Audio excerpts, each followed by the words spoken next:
Hi everyone. In Anthropology lecture series for paper 2, today we are going to discuss topic 4, part 3. So let's begin. See, in the previous two parts, we have already discussed about the emergence and growth and development, and then the prominent anthropologist of British India. Alright, so today's lecture, our focus will be on the Indian anthropologist. And those of you who have not watched the previous two parts, please go and complete that, and then you can continue with this particular lecture. And as I told you previously as well, that this particular topic 4 is very important and a kind of an low hanging fruit, because यहाँ से जो भी question आते हैं वो काफ़ी direct किस्म के होते हैं, that you can actually prepare beforehand. Specifically अगर पेपर 2 की बात करें तो पेपर 2 के अंदर बहुत सारे ऐसे टॉपिक्स होते हैं जहाँ पे आपको एक होलिस्टिक अंडरस्टैंडिंग होनी ज़रूरी है, then you will be able to write it down. वहीं ये वाला जो पर्टिकुलर टॉपिक है पेपर 2 के अंदर, इसमें अगर आपको बहुत सारे फैक्चुअल डिटेल्स याद है, then you will be definitely able to answer. और हर साल एक क्वेश्चन 15 नंबर का हो या 20 नंबर का हो, इस सेक्शन से आता ही आता है. And that's why it becomes very very important for you. लोगों के याद करने के अलग अलग तरीके हो सकते हैं. Here I am trying to tell you that what are the specific things that you should know about a particular anthropologist, क्योंकि क्वेश्चंस जो भी पूछे जाएंगे घुमा फिरा के आप उस अंडरस्टैंडिंग के बेसिस पे उसको आंसर कर सकते हो. So today's lecture will focus upon the Indian anthropologist, the prominent anthropologist. ये भी बात मैंने आपको पिछले लेक्चर में बताई थी कि एंथ्रोपोलॉजिस्ट की नेम्स मेंशन नहीं की गई हैं सिलेबस के अंदर. It's based upon the wisdom and sanity and the previous year questions that we consider some anthropologists to be the important one, because आप उनके contributions को जब देखेंगे then you will be able to realize that why we are studying about these anthropologists only, not about the other one. Because there are an exhaustive list of anthropologists, Indian anthropologists, जिन्होंने 18, 19 और 20th century में काम किया हुआ है, और उनके contributions आपको पता होने चाहिए. तो हम जो इम्पोर्टेंट वाले हैं उनको पढ़ेंगे, और साथ ही साथ अगर आपको उनके अलावा भी कुछ एंथ्रोपोलॉजिस्ट देखते हैं, स्पेसिफिकली जब आप इंटरव्यू की बात करते हैं तो इंटरव्यू में कई बार क्वेश्चंस पूछ लिया जाता है related to the contemporary anthropologist, तो उसके बारे में आपको पता होना चाहिए. लेकिन यूपीएससी के एग्जाम के अंदर वैसा पूछा जाए अभी तक नहीं पूछा गया है. सो this is depend entirely upon your understanding and your efforts कि आप कितना करना चाहते हो. ठीक है, तो सबसे पहले हम इंडियन एंथ्रोपोलॉजिस्ट में बात करते हैं अनंत कृष्ण अय्यर की. And how we are going to do this, let me tell you first. So there are two ways. Of course, there can be many other, but here I'm going to tell you like two ways how you can tell about an anthropologist. One is depending upon the marks that the question carries. अगर 10 marks के question पूछे गए हैं, then you can just cannot segregate कि ये उनका academic background था, ये contribution था, ये publication था, ये criticism है, and then of course conclusion तो आपको हमेशा लिखना ही रहेगा, that you can include. So what to do in such a question where it is a 10 marker and you have to write about the contribution of an anthropologist? Then you can write in generic. आप introduction शुरू कर सकते हो. जैसे अगर हम अनंत कृष्ण अय्यर की बात करें तो Anant Krishna Iyer he was born on so and so date, as I told you. अगर इतना याद रख ले तो आपको काफ़ी चीज़ें आसान हो जाती है कि वो फॉर्मेटिव फेज के थे, वैल्यूएटिव फेज के थे, ये आपको पता चल जाएगा. Then you can also relate, अगर स्पेसिफिक टाइम फ्रेम से पूछ लिया गया कि 18th सेंचुरी के एंथ्रोपोलॉजिस्ट के बारे में डिस्कस करें, तो then you should have an idea कि कौन से एंथ्रोपोलॉजिस्ट का जन्म कब हुआ था. Then only you will be able to figure it out ना कि वो किस 18th के थे, 19th के थे या 20th सेंचुरी के थे. तो ये छोटी छोटी चीज़ें हैं that can help you, because UPSC can trick the questions in this way and can ask you. तो उस केस में क्या होगा, you have the knowledge, you know everything, but if you are not able to segregate things in your mind, then आपके लिए वो सारी चीज़ें वेस्ट हो जाएंगी. इसीलिए इसका भी ध्यान रखें. ठीक है, तो अब हम 10 मार्कर के क्वेश्चन में कैसे लिखेंगे. Then you can write about कि इनका जन्म कब हुआ था. He was anthropologist during the British India, formative phase में थे, क्योंकि जब हमने ग्रोथ एंड डेवलपमेंट पढ़ा था उस टाइम पे हमने देखा कि शुरुआती दौर में अनंत कृष्ण अय्यर ने काफ़ी सारे काम किए थे. अब वो क्या क्या काम किए थे, तो एक क्वेश्चन पूछा गया था यूपीएससी के अंदर वेयर इट वाज आस्क्ड कि अनंत कृष्ण अय्यर के कॉन्ट्रीब्यूशंस के बारे में बताएं, specifically related to south India.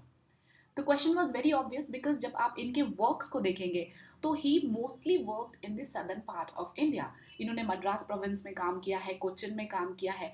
अब वो क्या क्या काम किए हैं, that you can definitely write it down. और अगर आपको ये थोड़ा आइडिया होगा that he was predominantly working in the southern part, then you will be definitely able to recall it.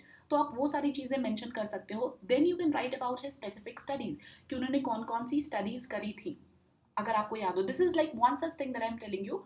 आप हो सकता है दूसरे एंथ्रोपोलॉजिस्ट के केस में बदल जाए, but this is the way you can continue in the single paragraph. Introduction के बाद आप सिंगल पैराग्राफ में कंटिन्यू कर सकते हो, ठीक है.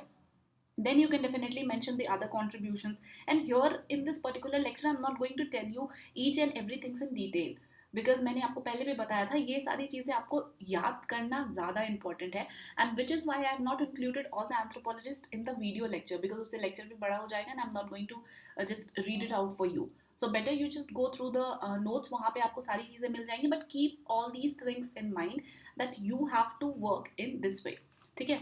देन हम एस.सी. रॉय के बारे में अगर बात करें, अब ये दूसरा फॉर्मेट हो गया. दूसरा फॉर्मेट कैसा कि एक तो आप उनके इंट्रोडक्शन के बारे में लिखेंगे. अब एस.सी. रॉय के बारे में आपको पूछा गया है तो you should know that he is known as the father of Indian ethnology.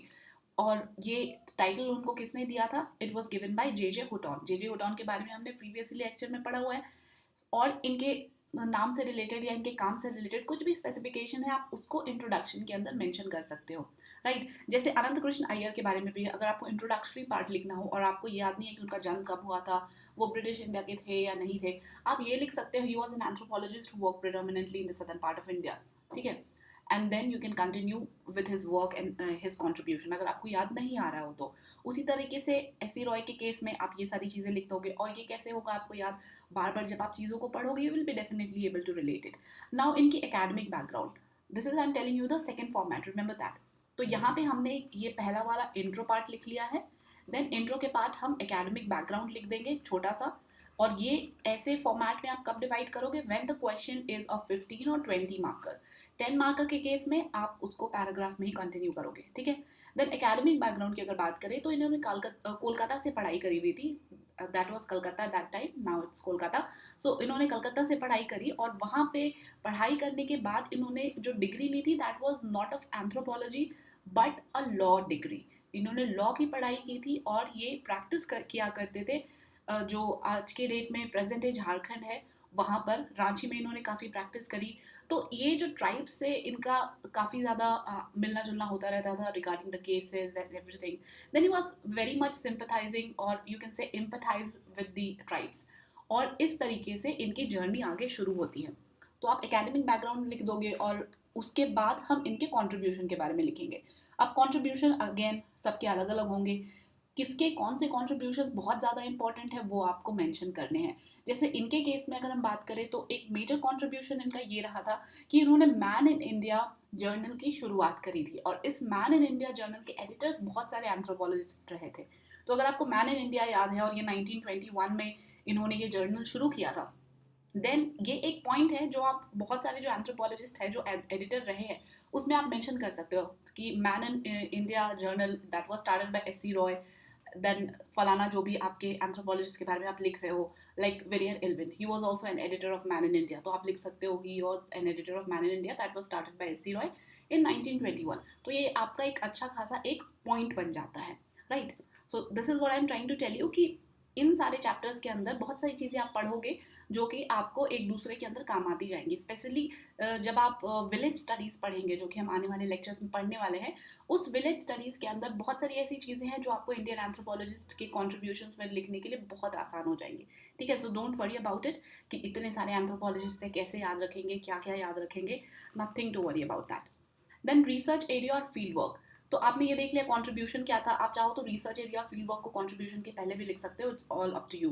तो इन्होंने फील्ड वर्क मोस्टली आपके जो ट्राइब्स है of that part of Jharkhand which was Bihar then, वहाँ पे ओराव मुंडा खरारीज ये सारे ट्राइब्स हैं, इनके ऊपर इन्होंने काफ़ी स्टडी करी थी.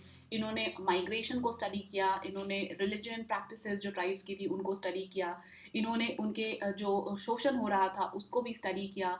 there was displacement of the tribe. तो overall you can say that he did an holistic study of the tribes. अब क्वेश्चन ये भी पूछ लिया जा सकता है कि मेंशन और discuss about the contribution of anthropologist in studying about the tribes. तो there you can pick out all these things and write. I hope you are getting my point कि आपको अलग अलग चीज़ों के लिए अलग अलग चीज़ें को पढ़ने की ज़रूरत नहीं है, एक ही चीज़ को आपको पढ़ना है and you have to make it like so well versed that you can use that particular thing in any of the questions that is being asked related to it. Of course ऐसा नहीं that you can write anything everywhere, but आपको specific चीज़ें कहाँ पे लिखनी है you should know about it. Okay, तो इसीलिए अगर आप एंथ्रोपोलॉजिस्ट को अच्छे से पढ़ेंगे तो आप बाकी बहुत सारी चीज़ें भी साथ साथ कवर करते चले जाएंगे. देन पब्लिकेशंस, और ये जो पब्लिकेशंस है इन्होंने कौन कौन सी पब्लिश करी थी. और जैसा मैंने आपको ब्रिटिश एंथ्रोपोलॉजिस्ट के बारे में बताया था कि एक तो पब्लिकेशन अगर आपने बॉडी में डिस्कस कर ली है तो उन पब्लिकेशंस को आप स्किप कर सकते हो and then you can write other publications यहाँ पे, ठीक है. बिकॉज एक ही चीज़ आप दो दो बार लिखो ये ज़रूरी नहीं है. You can write about the publications which you feel कि आपको पहले डिस्कस करनी है. अगर आपने डिस्कस कर ली है देन अदर पब्लिकेशंस करके वो आप यहाँ पे मेंशन कर सकते हो. लेकिन एसी रॉय के केस में हमने यहाँ पे कोई ऐसे पब्लिकेशंस की बात की नहीं है, इसीलिए we are writing it separately like publications only. Okay. अब इनकी कौन कौन सी पब्लिकेशंस है, अब उस पब्लिकेशंस में भी अगेन अब 15 नंबर का क्वेश्चन है तो आपको फिर भी पेज भरना थोड़ा आसान हो जाएगा. 20 मार्क्स के अगर क्वेश्चन है तो अगर आप पब्लिकेशंस लिख रहे हो तो उसमें अगर आपको थोड़ा बहुत पता हो, लाइक फॉर एग्जांपल कि ओराव ऑफ छोटा नागपुर इसके अंदर क्या स्टडीज करी गई थी, तो वो भी आप मेंशन कर सकते हो. एंड डोंट वरी, आपको एक एक बुक को देखने की जरूरत नहीं है कि उसके अंदर क्या है. You can sometimes be generalist also. अब ओराव ऑफ छोटा नागपुर है यानी कि उन्होंने ओराव ट्राइब्स को स्टडी किया होगा. अब ट्राइब को स्टडी क्या किया होगा, ऑफकोर्स उनके कल्चर, रिलीजन, उनकी जो सोशल इकोनॉमिक बैकग्राउंड है उसी को स्टडी किया होगा. Then you can write it in one line, right. Munda and their countries, तो मुंडा एंड देयर कंट्रीज यानी कि उनका पॉलिटिकल हो सकता है स्ट्रक्चर भी स्टडी किया होगा. You can write about all these things, right. I am not telling to brag over there कि आपको गलत सही लिख के आना है, बट येस जेनेरिक चीज़ है जो आपको लगता है that you can definitely write it down. Because यहाँ पे ट्राइब्स की बात हो रही है तो वो हर एक पॉइंट्स को टच किया ही जाता है अगर आप एक हॉलिस्टिक अंडरस्टैंडिंग की बात करते हो, ठीक है. उसी तरह से इन्होंने फिजिकल एंथ्रोपोलॉजी में भी कुछ कॉन्ट्रीब्यूशन दिया था, आप उसके बारे में भी मेंशन कर सकते हो. So this is how you can write about the anthropologist starting from their academic background to their contribution, the research and the field work that they have done, their publication, and then definitely you can conclude. अब conclusion ये as it is मत उतार देना. That is why I kept it very generic, because क्या होगा अगर आप सारे लोग एक जैसा conclusion लिखोगे then it will sounds very familiar to the examiner who's checking your copy, ठीक है. तो try to make the conclusion very specific to yourself. आपको जब पढ़ लोगे आप उस एंथ्रोपोलॉजिस्ट के बारे में, देन कंक्लूजन अपने आप आ जाएगा. इसे रटने की भी जरूरत नहीं पड़ेगी, बिकॉज रटना तो आपको ये पब्लिकेशन है. अब इन्होंने मुंडा एंड द कंट्री लिखा था, आप इसकी जगह पे कुछ और नहीं लिख सकते, ये आपको रटना है. लेकिन कंक्लूजन क्या है वो नेचुरली फ्लो के साथ आता जाएगा, ठीक है. तो make your own conclusion, but yes follow such a kind of in structure for answering questions. Okay. Then N K Bose के बारे में हम बात कर लेते हैं based upon that particular format which we have discussed just now. N K Bose तो निर्मल कुमार बोस, पूरा नाम आपको पता चल गया. देन 1901 से 1972 तक थे ये, तो that means he is a part of that formative phase of anthropology, ठीक है. तो यही आपका इंट्रोडक्शन भी हो सकता है, वेरी सिंपल. अगर आपको एस सी रॉय जैसे कुछ सिग्निफिकेंट चीज़ें नहीं मिल रही हैं कि उनको फादर ऑफ एथनोलॉजी कहा जाता था एंड सो फोर्थ, तो आप यहाँ पे सिंपली इससे भी शुरू कर सकते हो कि वो किस फेज के रहे थे, ठीक है. देन एकेडमिक बैकग्राउंड हम मेंशन करेंगे, as I told you academic background आपको एंथ्रोपोलॉजिस्ट का पता होना चाहिए. Then research area and field work. Remember अभी मैंने आपको जस्ट बताया कि आप चाहो तो कॉन्ट्रीब्यूशन के पहले भी रिसर्च एंड फील्ड वर्क लिख सकते हो. हमने पहले कॉन्ट्रीब्यूशन देखा था एस सी रॉय के केस में, देन फिर रिसर्च एंड फील्ड वर्क देखा था. इट डिपेंड्स अपॉन यू कि आप क्या ऊपर नीचे करना चाहते हो, ठीक है. और जिसको भी कंफ्यूजन हो रहा होगा, आई नो कुछ लोगों को कंफ्यूजन हो सकता है, you can just go back, pause and see what I am trying to tell you, ठीक है. Because in these lectures I'm not like feeding you with some kind of a knowledge, I'm just trying to tell you the basic strategy for covering this particular topic, because इसके अंदर समझाने वाला कुछ भी नहीं है, सारी फैक्चुअल चीज़ है, ठीक है. तो research area and field work के बारे में आप मेंशन कर दोगे. तो एन की बोस ने ज्वांग्स ऑफ उड़ीसा के ऊपर काम किया हुआ था. Again let me tell you how you can interconnect with the other topic. जब आप पढ़ोगे ट्राइबल्स के कन्वर्जन के बारे में, आगे चल के टॉपिक्स के अंदर आप पढ़ोगे ट्राइब कास्ट कंटिन्यूम के बारे में, देन आपको लिटिल ट्रेडिशन और ग्रेट ट्रेडिशन इन सब के बारे में पढ़ना है, तो कहीं ना कहीं आपको मेंशन मिलेगा एन के बोस की बुक्स का, जहाँ पे इन्होंने बात की थी कि कैसे ज्वांग्स ऑफ उड़ीसा पूरे के पूरे हिंदू कल्चर में एब्जॉर्ब हो गए थे, ठीक है. तो ये कुछ केस स्टडीज़ भी होती हैं दैट यू कैन मेंशन. और जैसे जैसे आप पूरा आगे का टॉपिक्स कवर करते जाओगे और जैसे ही आपका पूरा टॉपिक खत्म हो जाएगा पेपर 2 का, और जब आप रिवाइज करोगे then you will be able to interlink all these things which I am trying to tell you, ठीक है. तो इसलिए जिन लोगों ने शुरू की है उनको डरने वाली भी कोई ज़रूरत नहीं है. देन कॉन्ट्रीब्यूशंस की बात करें तो ऑफकोर्स कॉन्ट्रीब्यूशन तो आपको पता होने चाहिए, मतलब एग्जैक्ट पता होने चाहिए कि क्या कॉन्ट्रीब्यूशंस उन्होंने किए थे, तो that you can again revise and see कि उन्होंने क्या क्या चीज़ें की थी. दूसरा, एक चीज़ हैं for N K Bose that you can mention कि ये M K Gandhi, Sigmund Freud, Karl Marx, इन सबसे काफ़ी इन्फ्लुएंस्ड थे. तो these are like you can say brownie points जो कि आप ऐड कर सकते हो, बिकॉज आपको ये हर जगह हर किसी के आंसर में नहीं मिलेगा. तो इन चीज़ों का खासकर ध्यान रखना. और बाकी जो कॉन्ट्रीब्यूशंस होते हैं that are like there to be written, वो तो आपको लिखना ही है कि उन्होंने कहाँ काम किया था, किस स्पेसिफिक एरिया में काम किया था, और किस किस लाइक पर्टिकुलर टॉपिक्स को टच किया था. तो ये सारी चीज़ें आपको मेंशन करनी है, ठीक है. देन पब्लिकेशन, जैसा मैंने आपको बोला कि पब्लिकेशन तो आपको मेंशन करनी ही करनी है. और जो पब्लिकेशन है डिपेंडिंग अपॉन, अगर 15 से 20 नंबर का क्वेश्चन पूछ लिया गया तो उस पब्लिकेशन के बारे में थोड़ा बहुत आप बता भी सकते हैं. जैसे ये देखिए, Hindu methods of tribal absorption, जिसके बारे में मैं बात करी थी. तो Hindu method of tribal absorption इन्होंने ज्वांग्स ऑफ उड़ीसा के ऊपर स्टडी करके फिर ये किताब और आर्टिकल जो भी आप बोल सकते हैं वो लिखी थी. तो इसमें उन्होंने बताया था कि कैसे वो हिंदू कल्चर से ज्वांग्स जो थे वो इन्फ्लुएंस होते रहते थे. तो उसके बारे में आप थोड़ा सा ब्रीफली मेंशन कर सकते हो. देन उन्होंने कास्ट के ऊपर अलग अलग जो काम किया वो भी आप मेंशन कर सकते हो.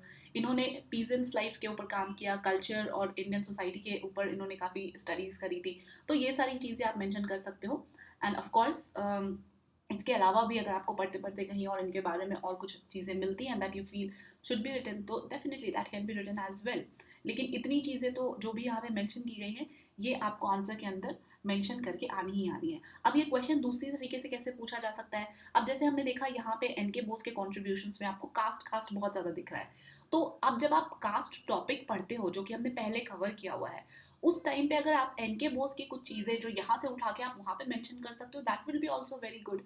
आपको कास्ट से रिलेटेड कुछ चीज़ पूछी जाए इंडियन सोसाइटी में, कास्ट के ऊपर अगर कुछ क्वेश्चन हो, तो आप एन के बोस की बुक्स को मेंशन कर सकते हो वहाँ पे. तो इससे दो चीज़ें हो जाएंगी. आपने तो एक जो यहाँ पे सारी चीज़ें रटी हैं for writing it specifically about N K Bose contribution if asked in the examination. And the second thing is to use it indirectly, even if not asked, आप उसको कास्ट के स्टडी में बता सकते हो, ठीक है. उसी तरीके से ये Hindu method of tribal absorption आप आगे चल के संस्कृताइजेशन में जब पढ़ोगे उस टाइम पे भी बता सकते हो. और आप इस पर्टिकुलर चीज़ को ऐसे भी यूज़ कर सकते हो दैट हाउ ट्राइब्स लाइफ और culture is getting influenced by the intruders, जो अलग जगह के लोग हैं, because of the modernization, how the people are coming into the life and changing the life style. तो ये सारी चीज़ें आप यूज़ कर सकते हो. तो इसीलिए जैसे पेपर 1 के अंदर आपका एंथ्रोपोलॉजिकल थ्योरीज काफ़ी इंपॉर्टेंट है, बिकॉज उससे आप कहीं भी लिंक कर सकते हो. स्पेसिफिकली सोशो कल्चरल की मैं बात कर ली हूँ, वहाँ पे लिंक कर सकते हो. उसी तरीके से पेपर 2 के अंदर this topic 4 is really very important, because इससे आप बहुत सारी चीज़ें इंटरलिंक कर सकते हो. Now as I told you, मैंने यहाँ पे सारे के सारे एंथ्रोपोलॉजिस्ट को लेक्चर के अंदर कवर नहीं किया है, because I am not like here explaining each and everything to you, but trying to tell you the strategy how you can prepare. And that is why I have not included all the anthropologist. वैसे मैंने यहाँ पे screenshot भी 3-4 के ही लगाए हैं. There are various many other anthropologist that is included in the notes. अब आप में से कुछ लोगों को ऐसा भी लग सकता है ma'am is not covering all these anthropologist in the lecture because she wants others to buy the notes. See, there is nothing that I want you to buy the notes, but this is the thing which I assume is if you're watching the lecture and if you feel that it is adding value to your preparation, then you must have got access to the notes. तो इसीलिए considering that maximum people is having the notes access, मैं यहाँ पे each and everything include नहीं करी because lecture काफ़ी बड़ा हो जाएगा, ठीक है. तो you can just go through the notes and see that how all of these anthropologists have been mentioned, and as I told you here is just 3, but there are various other anthropologist that is included. Okay, जैसे इस साल SC. Dubey के बारे में पूछा गया था. Then SC. Dubey की वाइफ हैं लीला दुबे, उनके बारे में भी मैंने नोट्स के अंदर इंक्लूड किया हुआ है. And various other anthropologist, you can just go and check it out, ठीक है. अब मैं जैसे आपको बता रही थी कि इंटरव्यू के टाइम पे कभी कभार आपको पूछ लिया जाता है दैट जो कंटेम्प्रेरी एंथ्रोपोलॉजिस्ट है उनके बारे में बताइए. तो one of such anthropologist is doctor और प्रोफेसर मधुमिता मजुमदार. तो इनके बारे में आप थोड़ा गूगल सर्च करके और भी चीज़ें जान सकते हो. तो basically let me tell you very briefly, इन्होंने अंडमान एंड निकोबार आइलैंड्स पे काफ़ी काम किया हुआ है विद दी ट्राइब्स, और इन्होंने स्पेसिफिकली पब्लिक हेल्थ पे भी बहुत कॉन्ट्रीब्यूशंस करे हैं. तो वो सारी चीज़ें आप इंटरव्यू में अगर पूछा जाए तो मेंशन कर सकते हो. एंड आई रियली डाउट कि यूपीएससी के क्वेश्चन मेंस के आंसर राइटिंग में ऐसा पूछा जाएगा, बट इन केस अगर पूछ लिया जाता है then you will be also very well prepared. या अगर ये पूछ लिया जाता है contemporary anthropologist without writing any names, तो you can definitely write about her, ठीक है. और इनके अलावा भी और भी बहुत सारे एंथ्रोपोलॉजिस्ट है. If you have interest you can just Google out a few more anthropologist of this time, ठीक है. तो वो आपकी नॉलेज के लिए भी अच्छा होगा and you can definitely add it somewhere because knowledge कभी वेस्ट नहीं जाता. Now, contribution of Indian anthropologists to tribal and caste studies. अभी जैसा मैंने आपको बताया कि क्वेश्चन कुछ भी पूछा जा सकता है, तो ये एक टॉपिक है आपके सिलेबस के अंदर मेंशन है स्पेसिफिकली कि contribution of Indian anthropologist to tribal and caste study. अब यहाँ पे इंडियन एंथ्रोपोलॉजिस्ट बोला गया, किसी एक पर्टिकुलर एंथ्रोपोलॉजिस्ट के बारे में बात नहीं की गई है. बट आप जब लिखने जाओगे then you have to know 4-5 such anthropologist जिन्होंने ट्राइब के ऊपर काम किया है, कास्ट के ऊपर काम किया है. And to our luck you will find like many of the anthropologists have worked both in the tribe and the caste. अभी जैसे हमने रिसेंटली एन के बोस के बारे में अभी जस्ट देखा, ठीक है. तो एन के बोस ने कास्ट पे तो बहुत सारा काम किया ही था एंड देन ट्राइबल पे भी किया था. ऑल्दो यहाँ पे स्पेसिफिकली नोट्स के अंदर भी और यहाँ पे भी मैं आपको दिखा दूँ कि अलग अलग इंक्लूड किया गया है कि उन्होंने कास्ट के ऊपर क्या काम किया है, study on the Indian caste and then the tribal study. But to make your life easier आपको अलग से इसको पढ़ने की ज़रूरत नहीं है. अगर आपने पहले ही इंडियन एंथ्रोपोलॉजिस्ट को अच्छे से प्रिपेयर किया हुआ है देन अगर आपसे ये क्वेश्चन पूछ लिया जाता है कि इंडियन एंथ्रोपोलॉजिस्ट की कंट्रीब्यूशन के बारे में बताएं, देन आप इजीली लिख सकते हो बिकॉज उस टाइम पे आपको किसी हैंड होल्डिंग की जरूरत नहीं है. आपके पास पहले से ही आपको चीज़ें पता है, फैक्ट्स पता है, you can just produce it. तो उसी तरीके से जैसे देखिए एन के बोस के बारे में इन्होंने इंडियन कास्ट सिस्टम पे क्या काम किया, वो सारी चीज़ें, तो मोर और लेस ये सारी चीज़ें आपको इनके बारे में जब हमने बात की उसमें भी मिल जाएगी, ठीक है.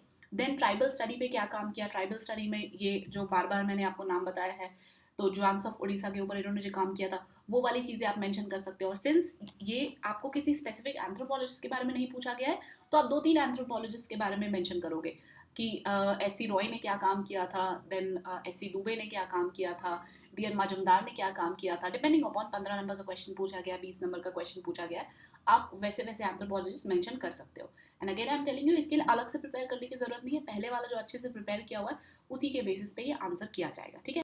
Next is your contribution of American anthropologist. Although ये सिलेबस के अंदर स्पेसिफिकली मेंशन नहीं है but we have to know about the American anthropologist because बहुत सारे जो कंसेप्ट्स है जो आप आगे चल के पढ़ोगे उनके अंदर अमेरिकन एंथ्रोपोलॉजिस्ट का काफ़ी कंट्रीब्यूशन रहा है. And also specially after the independence American anthropologists had a great influence on the Indian anthropological studies. Okay, so that is why you need to know at least a few of them जिन्होंने काफ़ी अच्छा contribution दिया है या आप कह सकते हो significant contribution दिया है, ठीक है. तो उसके अंदर मिल्टन सिंगर है, आपको मिल्टन सिंगर के बारे में पढ़ना है और जानना है कि उन्होंने क्या क्या चीज़ें की थी. सो बेसिकली इन्होंने जो अपनी स्टडीज़ की थी वो रॉबर्ट रेडफील्ड से काफ़ी इंस्पायर्ड थी. Again this is a very important name, Robert Redfield. इनके बारे में भी आपको जानना है एंड डोंट वरी, इनके बारे में भी जैसे जैसे आप आगे पढ़ोगे स्पेशली विलेज स्टडी के बाद, बार बार मैं इसलिए कह रही हूँ क्योंकि विलेज स्टडी के बाद काफ़ी चीज़ें आपको यहाँ से इंटरलिंक्ड डायरेक्टली मिलेंगी. इसके पहले वाले टॉपिक्स में है बट वो थोड़ा सा इनडायरेक्टली हो जाता है, यहाँ पे आपको डायरेक्टली भी लिंकेजेस देखने को मिल सकते हैं, ठीक है. तो रॉबर्ट रेडफील्ड जो है इन्होंने ग्रेट एंड लिटिल ट्रेडिशन और दूसरा आपका ट्राइब कास्ट कंटिन्यूम, ये सारे टॉपिक्स को काफ़ी इंस्पायर किया है. ऑल्सो एल पी विद्यार्थी was greatly influenced by him. तो ये सारी चीज़ें हैं, इस वजह से आपको इनके बारे में भी जानना ज़रूरी है. देन मिल्टन सिंगर के बारे में जानना इसलिए ज़रूरी है क्योंकि इन्होंने इंडियन सोसाइटी के ऊपर काफ़ी सारी स्टडीज़ की है, इंडियन सिविलाइजेशन के ऊपर स्टडीज़ की है. बिकॉज उस टाइम पे जिस टाइम पे इन्होंने इंडिया में आके काम किया था that was very recent after the independence. और उस टाइम पे America had become so powerful, so they wanted like the anthropologists to go to the third world countries and study there so that what America can do for them for their development and of course for their own sake as well. ये सब जानने के लिए उन्होंने अलग अलग anthropologist को अलग अलग जगहों पे भेजा था, इंडिया, चाइना, मैक्सिको, ऐसी ऐसी जगहों पे. तो इनके क्या कॉन्ट्रीब्यूशंस थे वो आप डेफिनेटली मेंशन कर सकते हैं. एज आई टोल्ड यू कि ये तो सारी चीज़ें हैं जो आपको लिखनी है. अब इसके अंदर फॉर्मेट फॉलो करना, writing the academic background and everything is not really required, but अगर आपको लगता है तो you can definitely write it down. But हाँ, अमेरिकन एंथ्रोपोलॉजिस्ट के केस में या ब्रिटिश एंथ्रोपोलॉजिस्ट के केस में अगर आप एकेडमिक बैकग्राउंड भूल भी जाओ या ना लिखो वो चल जाएगा, लेकिन इंडियन एंथ्रोपोलॉजिस्ट के केसेस में कोशिश करना that you should write about their academic background, ठीक है. तो आप इनका कंट्रीब्यूशन लिख सकते हो, that is mentioned out here. Then another one is your MC Kim Marriott. MC Kim Marriott के बारे में भी आप आगे चल के पढ़ोगे जब हम यूनिवर्सलाइजेशन एंड पैराकोलाइजेशन पढ़ेंगे. उसके अंदर इन्होंने काफ़ी कंट्रीब्यूशन दिया है. वो कंसेप्ट क्या है वो आपको आने वाले टॉपिक्स के अंदर पढ़ना है. देन इन्होंने विलेज स्टडीज़ करी थी, विलेज स्टडीज़ में इनके क्या स्पेसिफिक फाइंडिंग्स रहे थे वो सारी चीज़ें आप मेंशन कर सकते हो. और ये भी रॉबर्ट रेडफील्ड के ही स्टूडेंट थे ऑफ दिस चिकागो यूनिवर्सिटी। तो ये सारी चीज़ें आप इनके बारे में स्पेसिफिक मेंशन कर सकते हो, ठीक है। तो मैं आपको एक एक करके यहाँ बता नहीं रही हूँ, बस आप एक बार देख लो कि आपको इनसे रिलेटेड चीज़ें वहाँ पे मेंशन करनी है, और ये कुछ नाम है जिनके बारे में आपको जानना है। देन उन्होंने कास्ट स्टडी पे भी करी थी स्टडी, और यही कास्ट स्टडी की जो आप इनकी स्टडीज़ है ये कास्ट वाले चैप्टर में भी डायरेक्टली यूज़ हो सकती हैं कि what are the findings of different anthropologist about the caste. तो उस टाइम पे आप ये चीज़ें भी यहाँ से उठा के मेंशन कर सकते हो, ठीक है। तो चीज़ें कितनी आसान हो जाती है। स्ट्रैटिफिकेशन पे भी उन्होंने कुछ बातें कही थी, वो भी आप मेंशन कर सकते हो। देन अमेरिकन इन्फ्लुएंस को अगर आप कैटेगराइज करो कि कहाँ कहाँ पे अमेरिकन एंथ्रोपोलॉजिस्ट का इन्फ्लुएंस रहा था, तो ब्रॉडली आपको इन एरियाज में डिवाइड कर सकते हो कि ट्राइब कास्ट स्टडीज रही थी, विलेज स्टडीज रही थी, अर्बन स्टडीज रही थी, पॉलिटिकल एंथ्रोपोलॉजी और साइकोलॉजिकल एंथ्रोपोलॉजी। अब यहाँ जितने भी एंथ्रोपोलॉजिस्ट के नाम लिखे हुए ज़रूरी नहीं है कि आप इन सब के बारे में जानो, बट जिनका भी नाम पूरे सिलेबस के अंदर कवर करने के दौरान आपको सुनाई देता है और आप पढ़ते हो, those anthropologist you should no. Like I told you, Robert Redfield, he is a very very important anthropologist, American anthropologist, जिनके बारे में आपको जानना है। You will get the details in the notes itself. Then the village studies के अंदर Oscar Lewis. अब Oscar Lewis ने कंसेप्ट दिया था अबाउट द रूरल कॉस्मोपॉलिटियन, ठीक है। अब ये रूरल कॉस्मोपॉलिटियन टॉपिक मैंने आगे कवर किया हुआ है, that is why I am not including over here. Then Morris Opler ने भी कास्ट और विलेज स्टडीज पे स्टडीज करी हुई है, जजमानी सिस्टम पे किया हुआ है, वो भी आप मेंशन कर सकते हो। जजमानी सिस्टम हमने पहले कवर किया हुआ है। W.A. रॉ, इनके बारे में बहुत ज़्यादा आपको पूरे सिलेबस के अंदर देखने को नहीं मिलेगा, इसलिए you can definitely skip him. Then MC Kim Marriott के बारे में अभी जाना। देन आपको जॉन के बारे में भी ज़्यादा पढ़ने को नहीं मिलेगा। दिस इज पॉयली कोलंडा, इनके बारे में आप काफ़ी पढ़ोगे, कास्ट में भी आपने इनका मेंशन देखा होगा, आने वाले विलेज स्टडीज़ में भी आप देखोगे, और उसके आने वाले टॉपिक्स के अंदर भी आपको मिलेगा, तो इनके बारे में आपको जानना ज़रूरी है।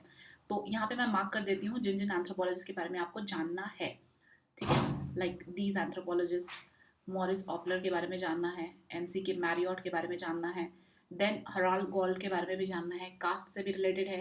देन जब आप सैंस्क्रिटाइजेशन वेस्टर्नाइजेशन के पार्ट में भी जाओगे, वहाँ पे भी आपको इनका मेंशन देखने को मिलेगा।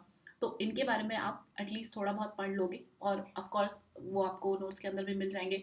तो अगर आप उसको याद रखोगे, और अगर आपसे अमेरिकन एंथ्रोपोलॉजिस्ट के बारे में पूछा जाता है, क्योंकि वो जनरल पूछा जाएगा, कंट्रीब्यूशन ऑफ अमेरिकन एंथ्रोपोलॉजिस्ट, आपको किसी एक स्पेसिफिक एंथ्रोपोलॉजिस्ट का नाम देके पूछा जाए ऑफ द अमेरिकन एंथ्रोपोलॉजिस्ट, ये काफ़ी रेयर केस हो सकता है, ठीक है। तो इसीलिए आप इनके बारे में जो भी आपको चीज़ें पता है that you can mention definitely. Then Chicago school के बारे में जब आप लिखोगे, तो शिकागो स्कूल के रिलेशन में आप LB विद्यार्थी के बारे में लिख सकते हो। देन आप MC के मैरियट के बारे में लिख सकते हो। तो इनका कंट्रीब्यूशन क्या क्या रहा, वो सारी चीज़ें यहाँ पे आ जाएंगी। देन रॉबर्ट रेडफील्ड का कंट्रीब्यूशन अर्बन स्टडीज़ में भी रहा था, एंड ये सेम नेम है जो हमने पहले देखे, ऑस्कर लिविस को भी हमने यहाँ पे देख लिया है, ठीक है। और इनके अंदर आप रुथ बेनेडिक्ट के बारे में अगर जान लो तो वो ज़्यादा बेटर होगा। जैसे इन्होंने विजुअल एंथ्रोपोलॉजी में भी काफ़ी कंट्रीब्यूशन दिया, साइकोलॉजिकल एंथ्रोपोलॉजी में तो इनका कंट्रीब्यूशन रहा ही है, तो वो भी इंडियन स्पेसिफिक। और इंडिया में आके इन्होंने कोई ऐसी स्टडी नहीं करी थी, बट उनकी स्टडीज़ को काफ़ी यूटिलाइज किया गया था, ठीक है। तो इस तरीके से अमेरिकन एंथ्रोपोलॉजी के कॉन्ट्रीब्यूशंस को मेंशन कर सकते हो, ठीक है। Next is a value addition which is related to the debate between the G.S. Gure and Verrier Elvin. And fortunately, this particular topic or value addition was already covered in the notes, and this question was asked in the 2022 mains examination. So for those of you who have given mains और जिन्होंने पहले notes ले रखा था, they must have answered this question. Because again ये सारे questions ऐसे आपके डायरेक्टली सिलेबस के अंदर मेंशन नहीं है, but while studying about the anthropologist जो प्रोमिनेंट चीज़ें हैं वो आपको पता होनी चाहिए, ठीक है। जैसे ये डिबेट हो गया amongst these two between these two people, then Negrito elements को लेके भी कुछ कंट्रोवर्सीज है, वो हो गए। देन पेपर 1 में पूछ लिया गया था, इस बार के क्वेश्चन में भी पूछ लिया गया था अबाउट द निएंडरथल डिबेट। तो ये सारी चीज़ें हैं जो आपको पता होनी चाहिए, that you can infer from the syllabus itself. इसलिए ये कहना कि आउट ऑफ द सिलेबस था वो तो कहीं पॉइंट ही नहीं है, वो आपको इवेंचुअली पता होना ही चाहिए, ठीक है। तो अब हम इस डिबेट के बारे में क्या लिखेंगे, तो अगेन आप ब्रीफली मेंशन कर सकते हो who was G.S. Gure and who was Verrier Elvin। G.S. Gure के बारे में आपको नोट्स के अंदर मिल जाएगा detail, and Verrier Elvin we have already studied in the previous lecture, तो इनके बारे में आप लिख दोगे। देन ये डिबेट किस बारे में थी, तो this debate was basically about the views of tribal development, और इन दोनों के बिल्कुल अपोजिट से व्यू थे. This was Verrier Elwin and this is G S Ghurye. तो इनके दो अपोजिट व्यू पॉइंट्स थे रिलेटेड टू द ट्राइबल्स, जिनको 3 कैटेगरीज में डिवाइड किया गया है. First is your identity. अब आइडेंटिटी के मामले में जीएस गुरे का मानना था that these tribals are nothing but the backward caste peasants. But Verrier Elwin जो थे, इनका मानना था कि they are the old aristocrats, यानी कि उनका जो कल्चरल आइडेंटिटी है वो काफ़ी डिफरेंट है from the Hindu communities which is in the majority, and they have a very different cultural and religion perspective. But GS Gure का मानना था कि they have been assimilated to a higher degree in Hindu culture and वो हिंदू ही है, like tribals are basically Hindus, ठीक है.